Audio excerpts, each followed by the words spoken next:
কিছু কিছু ক্লায়েন্টের উদ্দেশ্যে আমার বলা, তোমরা শাড়ি কিনছো 5,000 টাকা, ফুল লাগাচ্ছ 500-600 টাকার orchid, gypsy whatever you want, but যখন একটা মেকআপ আর্টিস্ট বুক করছো তখন ভাবছো 500-600 টাকার মেকআপ করে দিয়ে চলে যাবে। তো সেই মেকআপ সন্ধ্যে থেকে দুপুর থেকে রাত্রি অব্দি স্টে করবে।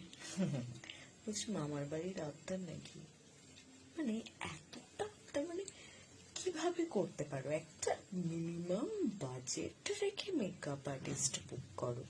আর সব থেকে মানে কি বলবো, যারা এই সমস্ত বাজেটে হ্যাঁ করছে, কিছু কিছু মেকআপ আর্টিস্ট আবার ফেসবুকে গ্রুপে লিখছে আই এম ইন্টারেস্টেড, সে 500 টাকার মেকআপ করতে ইন্টারেস্টেড।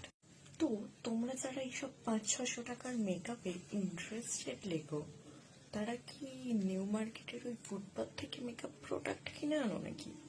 মানে কিভাবে করো এই 500-600 টাকায় পার্টি মেকআপ? আমাকেও একটু বলবে? মানে আমার এটা মানে খুবই গভীর প্রশ্ন মনে, আমি নিজেও আজ পর্যন্ত খুঁজে পেলাম না কিভাবে করো এই মানে এই বাজেটে মেকআপ।